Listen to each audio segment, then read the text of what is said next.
Hi friends, welcome to our channel. இன்றைக்கி உருளைக்கிழங்கு பட்டாணி மசாலா தான் செய்ய போகிறோம். ரொம்பவே ஈஸியாக எப்படி செய்கிறதுன்னு பார்க்கலாம் வாங்க. உருளைக்கிழங்கு மசாலா செய்கிறதுக்காக 5 உருளைக்கிழங்கை இந்த மாதிரி 2 கட் பண்ணி எடுத்து வச்சுருக்கேன். இப்போ ஸ்டவ் ஆன் பண்ணிவிட்டு ஸ்டவ் மேலே கொஞ்சமாக தண்ணி வச்சுட்டு அதில் இந்த உருளைக்கிழங்கு எல்லாத்தையும் சேர்த்துக்கலாம்.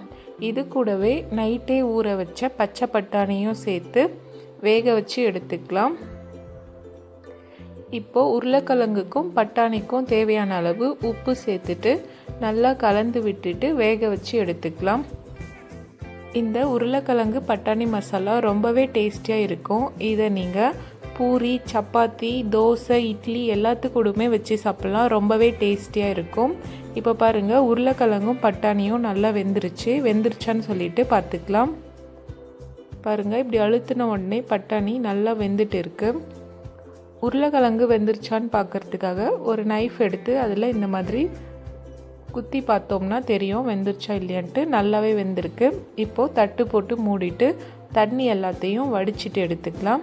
பாருங்கள், தண்ணி எல்லாமே வடித்தாச்சு. இப்போ இது நல்லா ஆறட்டும். அதுக்குள்ளே நம்ம வெங்காயம், தக்காளி எல்லாம் கட் பண்ணிட்டு வந்துடலாம். உருளைக்கிழங்கு மசாலா செய்ய தேவையான பொருட்கள் பார்த்துடலாம். வேக வச்ச உருளைக்கிழங்கு, வேக வச்ச பட்டாணி, 2 பெரிய வெங்காயத்தை பொடியாக கட் பண்ணி எடுத்து வச்சுருக்கேன். 2 தக்காளியையும் பொடியாக கட் பண்ணி எடுத்து வச்சுருக்கேன். காரத்துக்கு ஏற்றாற் போல் மிளகாய் எடுத்துக்கலாம். நீங்கள் பச்சை மிளகாயும் எடுத்துக்கலாம், அப்படி இல்லைன்னா காஞ்சி மிளகாயும் எடுத்துக்கலாம். கொத்தமல்லி, ஒரு கைப்பிடி அளவு தேங்காய், 2 டேபிள் ஸ்பூன் உடைச்ச கடலை, 1 டேபிள் ஸ்பூன் சோம்பு, பட்டை, லவங்கம், 1 டேபிள் ஸ்பூன் இஞ்சி பூண்டு அரைச்சது. இப்போது ஸ்டவ் ஆன் பண்ணிவிட்டு ஸ்டவ் மேலே ஒரு பெரிய வானல் வச்சுக்கலாம். வானல் நல்லா சூடானதும் தேவையான அளவு கடலெண்ணெய் சேர்த்துக்கிறேன். நீங்கள் எந்த எண்ணெய் வேணாலும் சேர்த்துக்கோங்க. எண்ணெய் நல்லா சூடானதும் கடுகும் சீரகமும் போட்டுக்கலாம். நல்லா பொரிஞ்சதுக்கப்புறம் கட் பண்ணி வச்சுருந்த வெங்காயத்தை சேர்த்து நல்லா வதக்கி விட்டுக்கலாம். வெங்காயத்தோட பச்சை வாசனை போகிற வரையும் நல்லா வதக்கிக்கலாம். வெங்காயம் நல்லா வதங்கி கண்ணாடி பதத்துக்கு வந்தால் போதும். அதிகமாக வதங்கணும்னு அவசியம் இல்லை. இப்போ பாருங்கள், இந்த அளவுக்கு வதங்கினாலே போதும். வெங்காயம் நல்லா வதங்கியிருக்கு. இந்த நேரத்தில் 2 கொத்து கருவேப்பிலை சேர்த்துட்டு அதையும் நல்லா கலந்து விட்டுக்கலாம். கருவேப்பிலை சேர்த்துட்டு நல்லா கலந்து விட்டதுக்கப்புறமா இஞ்சி பூண்டு பேஸ்ட்டு சேர்த்துக்கலாம். 1 டேபிள் ஸ்பூன் அளவுக்கு இஞ்சி பூண்டு பேஸ்ட்டு சேர்த்துருக்கேன். இப்போது இஞ்சி பூண்டோட பச்சை வாசனை போகிற வரையும் நல்லா வதக்கி விட்டுக்கலாம். இஞ்சி பூண்டு சேர்க்கும்போது இந்த உருளைக்கிழங்கு பட்டாணி மசாலாவோட டேஸ்ட் ரொம்பவே சூப்பராக இருக்கும். இஞ்சி பூண்டு பேஸ்ட் நல்லா வதங்கினதுக்கப்புறமா நம்ம காரத்துக்கு ஏற்றாற் போல் மிளகாய் சேர்த்துக்கலாம். நான் இன்றைக்கி பச்சை மிளகாய் சேர்க்கல. ஒரு 2 பச்சை மிளகாயும் மற்றதெல்லாம் காஞ்ச மிளகாய் தான் சேர்த்துருக்கேன். ஒரு 7-8 காஞ்ச மிளகாய் சேர்த்துருக்கேன். உங்களுக்கு காரம் எந்த அளவுக்கு தேவையோ அந்த அளவுக்கு சேர்த்து நல்லா வதக்கி விட்டுக்கோங்க. வெங்காயம் கூடவே நல்லா வதங்கட்டும். வெங்காயம், இஞ்சி பூண்டு பேஸ்ட்டு, மிளகாய் இது எல்லாமே நல்லா வதக்கியாச்சு. இந்த நேரத்தில் நம்ம மீடியம் சைஸ் தக்காளி 2 கட் பண்ணி எடுத்து வச்சுருக்கோம். இப்போது தக்காளியை சேர்த்துட்டு அதையும் நல்லா வதக்கி விட்டுக்கலாம். இப்போது தக்காளி வதங்கிறதுக்காக கொஞ்சமாக உப்பு சேர்த்துட்டு நல்லா கலந்து விட்டுக்கலாம். தக்காளியை நல்லா கலந்து விட்டுட்டு அடுப்பை மீடியம் ஃப்ளேமில் வச்சிடலாம். தக்காளி, வெங்காயமெல்லாம் நல்லா வதங்கட்டும். அதுக்குள்ளே நம்ம மசாலா அரைச்சிட்டு வந்துடலாம். இப்போ ஒரு மிக்ஸி ஜாரில் நம்ம எடுத்து வச்சுருந்த தேங்காவை சேர்த்துக்கலாம். ஒரு கைப்பிடி அளவு தேங்காய் சின்னசாக கட் பண்ணி எடுத்து வச்சுருக்கேன். 2 டேபிள் ஸ்பூன் உடைச்ச கடலை, 1 டேபிள் ஸ்பூன் சோம்பு, பட்டை, லவங்கம் இது எல்லாத்தையும் சேர்த்துட்டு நல்லா ஃபைன் பேஸ்ட்டாக அரைச்சிட்டு வந்துடலாம். தண்ணி சேர்த்து நல்லா நைஸாக அரைச்சாச்சு. தக்காளியும் நல்லா வதங்கிருச்சு பாருங்கள். இப்போது இந்த ஸ்டேஜில் ஒரு 1/2 டேபிள் ஸ்பூன் அளவுக்கு மஞ்சள் தூள் சேர்த்துட்டு மஞ்சள் தூளோட வாசம் போகிற வரையும் நல்லா கலந்து விட்டுக்கலாம். ஃபஸ்ட்டே கூட மஞ்சள் தூள் சேர்த்துருக்கலாம். நம்ம தக்காளி போடும்போதே உப்பு சேர்க்குறோம் இல்லைங்களா, அப்போவே மஞ்சள் தூளும் சேர்த்துருக்கலாம். நான் போட மறந்துட்டேன், அதனால தான் இப்போ போட்டுட்டு நல்லா கலந்து விட்டுக்கிறேன். மஞ்சள் தூள் வாசனை போகட்டும். மஞ்சள் தூள் வாசனை போன உடனே நம்ம அரைச்சி வச்சுருந்த மசாலாவை சேர்த்துக்கலாம். நம்ம அதில் சோம்பு சேர்க்கறதுனால மசாலா ரொம்பவே வாசமாக இருக்கும். இப்போது எல்லா மசாலாவையும் சேர்த்துட்டு கொஞ்சமாக தண்ணி சேர்த்து கலந்து விட்டுக்கலாம். நம்ம அரைச்ச மசாலா எல்லாத்தையும் சேர்த்ததுக்கப்புறமா நல்லா கலந்து விட்டுட்டு அதுக்கப்புறமா தண்ணி சேர்த்துக்கலாம். ஃபஸ்ட்டு கொஞ்சம் மிக்ஸி ஜாரில் தண்ணி சேர்த்து அலசி ஊற்றுனதுக்கப்புறமா தேவையான அளவு தண்ணி சேர்த்துக்கலாம். உங்களுக்கு எந்த அளவுக்கு வேணுமோ அந்த அளவுக்கு தண்ணி சேர்த்துக்கோங்க.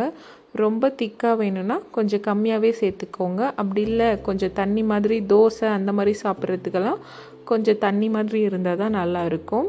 நான் இன்றைக்கி பூரி தான் செய்ய போகிறேன். பூரிக்காக ரெடி பண்ணுறதுனால மீடியம் கன்சிஸ்டன்சியில் தான் தண்ணி சேர்க்க போகிறேன். திக்காகவும் இல்லாமல் ரொம்ப தண்ணி மாதிரியும் இல்லாமல் மீடியமாக இருக்கும் கிரேவி. இப்போது தண்ணி சேர்த்ததுக்கப்புறம் உப்பு காரமெல்லாம் செக் பண்ணி பார்த்துட்டு உப்பு தேவைன்னா சேர்த்துக்கலாம். இப்போ நல்லா கொதிக்கட்டும். ஒரு கொதி வந்ததுக்கப்புறமா நல்லா கலந்து விட்டுட்டு நம்ம வேக வச்சு எடுத்து வச்சுருந்த உருளைக்கிழங்கு பட்டாணி எல்லாத்தையும் சேர்த்துக்கலாம். பாருங்கள், ஒரு கொதி வந்துருச்சு. நல்லா கலந்து விட்டதுக்கப்புறமா நம்ம வேக வச்சு எடுத்து வச்சுருந்த உருளைக்கிழங்கையும் பட்டாணியும் சேர்த்துட்டு நல்லா கலந்து விட்டுக்கலாம்.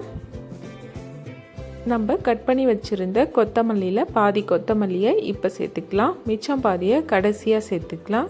கடைசியாக கொத்தமல்லி சேர்க்கும்போது ரொம்பவே டேஸ்டியாக இருக்கும்.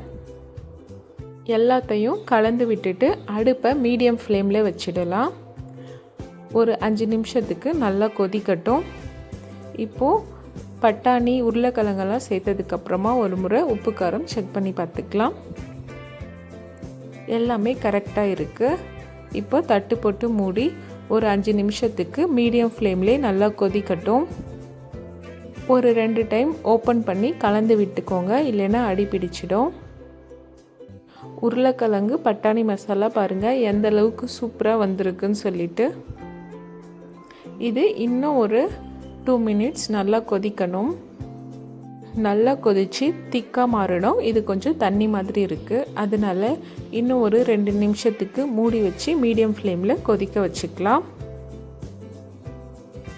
மசாலா நல்லா திக்காயிட்ருக்கும்னு நினைக்கிறேன். வாங்க பார்த்துக்கலாம். பாருங்கள் எந்த அளவுக்கு சூப்பராக வந்திருக்குன்னு சொல்லிட்டு. அவ்வளோதாங்க, ரொம்பவே சிம்பிளான இந்த உருளைக்கிழங்கு பட்டாணி மசாலா நீங்களும் வீட்டில் ட்ரை பண்ணி பாருங்கள். குழம்பு நல்லா திக்காகவே வந்துருச்சு. இப்போ கடைசியாக மீத்தி வச்சுருந்த எல்லா கொத்தமல்லியும் சேர்த்துட்டு நல்லா கலந்து விட்டுட்டு அடுப்பில் இருந்து இறக்கி வச்சிடலாம். அடுத்து நம்ம பூரி சுட ஸ்டார்ட் பண்ணிடலாம். அதுக்கு ஒரு பேன் வச்சுட்டு தேவையான அளவு எண்ணெய் சேர்த்துக்கிறேன். எண்ணெய் நல்லா சூடானதுக்கப்புறமா தேய்ச்சி வச்சுருந்த பூரி மாவை சேர்த்துக்கலாம். நான் இன்றைக்கி கோதுமை மாவில் தான் பூரி செய்கிறேன். நான் அதிகமாக மைதா மாவு யூஸ் பண்ண மாட்டேன். உங்களுக்கு எந்த மாவில் வேணுமோ அந்த மாவில் செஞ்சுக்கோங்க. நீங்கள் மசாலா செய்கிறதுக்கு முன்னாடி பூரி மாவை பிசைஞ்சு வச்சுடுங்க. நல்லா ஊறிச்சனா பூரி நல்லா இந்த மாதிரி புஃப்னு சூப்பராக வரும். நான் சுட்ட எல்லா பூரியுமே நல்லா குண்டு குண்டாக இந்த மாதிரி சூப்பராக வந்துச்சுங்க. நான் செஞ்ச அந்த பட்டாணி உருளைக்கிழங்கு மசாலாவுக்கு இந்த பூரி ரொம்பவே டேஸ்டியாக இருந்துச்சு. பசங்க கூட நல்லா விரும்பி சாப்பிட்டு போனாங்க. காலையில் டிஃபனுக்கும் மத்தியானம் லஞ்சுக்கும் அதே கொடுத்து அனுப்பிச்சிட்டேன் ஸ்கூலுக்கு. பாருங்கள் எந்த அளவுக்கு நல்லா குண்டு குண்டாக வந்திருக்குன்னு சொல்லிட்டு. இப்போது எல்லா பூரியையும் சுட்டுட்டு சர்வ் பண்ணிக்கலாம்.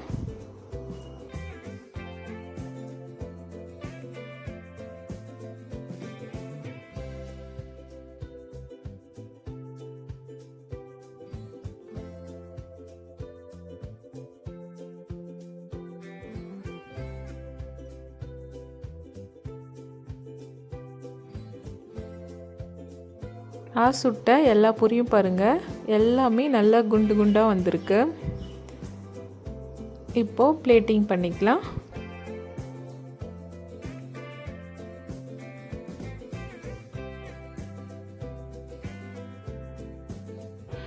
நான் செஞ்ச இந்த பட்டாணி உருளைக்கிழங்கு மசாலா உங்களுக்கு பிடிச்சிருந்தா லைக் பண்ணுங்கள், ஷேர் பண்ணுங்கள், சப்ஸ்கிரைப் பண்ணுங்கள். ஏதாச்சும் டவுட்னா கமெண்ட் பண்ணுங்கள். பக்கத்தில் இருக்கிற பெல் பட்டனை கிளிக் பண்ணிக்கோங்க. அப்போ தான் நான் போடுற வீடியோ உங்களுக்கு நோட்டிஃபிகேஷனாக வரும். Thank you friends.